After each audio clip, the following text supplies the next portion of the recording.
राजधानी ब्यूरो, सच कहने का साहस और सलीका। हम हैं आपकी आवाज, राजधानी ब्यूरो।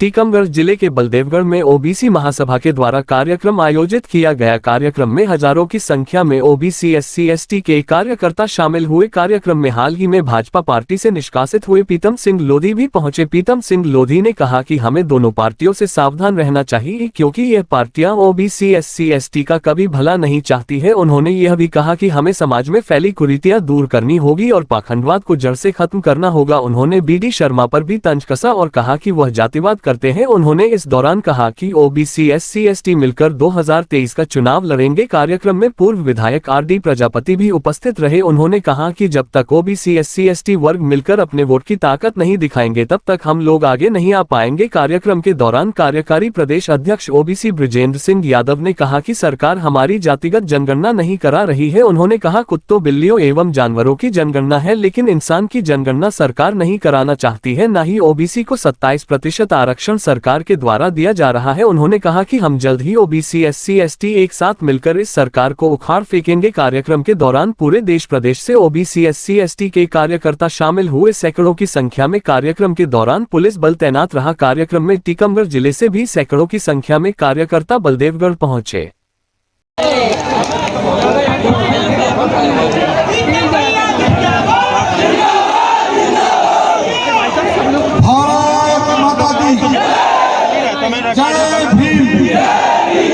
बल्लेगढ़ में आके कार्यक्रम किया, किस भूमिका को लेके कार्यक्रम किया, क्या है पूरा?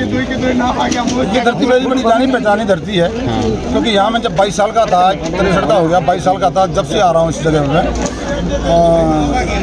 जितने भी चुनाव हुए हैं, सारे चुनाव में मैंने यहाँ आके बड़े कार्यकर्ता के रूप में काम किया है मैंने। तो यहाँ भी वही स्थिति चल रही है जो पूरे प्रदेश के अंदर चल रही है और पूरे देश के अंदर ओबीसी और एससी को कहीं से कहीं न तो उनको हक दिया जा रहा, न कहीं उनको लाइक किया जा रहा, ना ही राजनीति में, ना ही नौकरियों में। इतना देख रहा हूँ मैं कि बढ़िया मलाईदार जितने पद हैं सरकारी नौकरियों के, सारे उनके पास में हैं। ओबीसी ऐसी चीज़ कहाँ पटक देते नहीं जाके, नहीं जहाँ मठा भी नहीं मिलता, बेचारों को छाट भी नहीं मिल पाती, मलाई दिखा रहे हैं। तो ऐसी स्थिति में इनकी लड़ाई लड़ रहा हूँ मैं कि अधिकारियों को भी तो देना चाहिए, जो एससी और एसटी के अधिकारी हैं उनको भी तो पावर देना चाहिए। बहुजनों को लेकर आप एक बड़े नेता के रूप में माने जा रहे हैं। क्या 2023 में कांग्रेस बीजेपी को दरकिनार करके चुनाव में मैदान में उतरेंगे? बिल्कुल। जितने भी जैसे ही मैं आया, निष्कासित किया, बाबा साहब से मैंने आशीर्वाद लिया।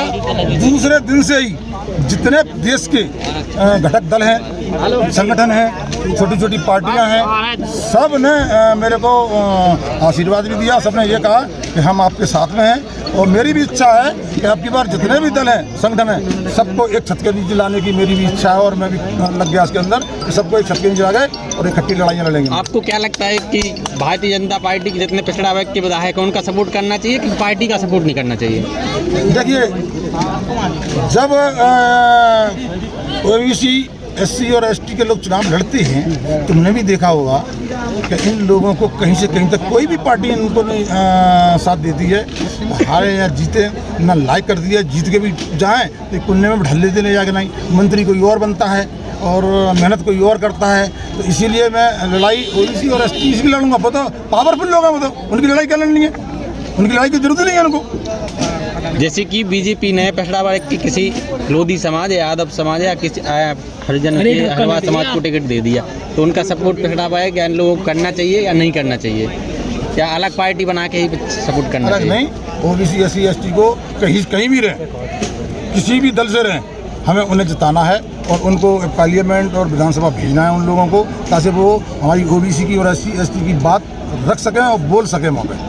हमें गूंगे लोगों को नहीं चाहिए। हमें ऐसे लोगों को, मैं तो ये चीज़ देख रहा हूँ, वर्षों से सदियाँ बीत गई। लोधी समाज के लोग, लोधी समाज के लोग हैं, 98% देश में भारतीय जनता पार्टी को वोट करता है, 98%। और उनकी दशा देख लीजिए क्या कर दी, मेरे पर कितने केस लगा दी, मेरी दशा क्या कर दी। माननीय उमा भारती जी को निकाल दिया, माननीय कल्याण सिंह जी को निकाल दिया, माननीय साक्षी महाराज को निकाल दिया, माननीय प्रहलाद जी को निकाल दिया। मतलब उनके लीडरों के ये हद कर दी है। मेरे पे तो तुम्हें पता होगा कितने केस लगाए, इतने केस लगाए मेरे पे तो क्या आप गिनती गिनती थक जाओगे, जो स्थिति कर दी है। तो हम जब इतना आपको दे रहे हैं वोट और फिर हमारी कदर नहीं और ना हमारा वहाँ पे किसी चीज़ का हमारे लोगों को कोई चीज़ की किसी भी योजना का लाभ नहीं मिलता हम लोगों को, वो हमको क्या समझते हैं बदुआ मजदूर। लेकिन हम बदुआ मजदूर नहीं रहेंगे, अब हम लड़ाई लड़ेंगे और सब भाइयों से मिल के ये लड़ाई जंग जारी रहेगी। आपने पाखंडवाद के बाद एक बयान दिया, बयान के बाद मामले में काफ़ी तूल आया। उसके बाद बीडी शर्मा जो प्रदेश अध्यक्ष हैं बीजेपी के, आप उनके पास गए, अंदर क्या बातचीत हुई और उसके बाद फिर आपको तुरंत पार्टी से निष्कासित कर दिया, ऐसा क्या हुआ? जैसे ही वायरल मेरा बयान वायरल हुआ तो माननीय उमा भारती जी ने मुझको तुरंत टेलीफोन किया, मुझसे बोला तुरंत भोपाल आइए। और मैं भोपाल गया, माननीय उमा जी से मिला। उमा जी ने मुझसे कहा कि ये तो तुमने बात कही है, इस पर जाके लिखित में माफ़ी मांगी है और पार्टी से माफ़ी मांगी है। तो मैं माननीय उमा भारती जी के कहने पर मैं गया, मैंने माफ़ी मांग ली। मुझे ये भी लिखा मैंने उसमें माफ़ी मांगने में, मैंने कहा ये बड़े भाई हैं हमारे, हमको बड़ा भाई बोलता हूँ मैं, कि ये बहुत बड़े दिल के हैं और ये मुझे ज़रूर माफ़ करेंगे। लेकिन माफ़ तो किया नहीं, केस भी लगा दिया और जान से मारने की धमकियाँ भी देना शुरू कर दी और निष्कासित भी कर दिया। सब्सक्राइब करें, बेल आइकन को टच करना ना भूलें और अंत में शेयर कीजिए। Thank you.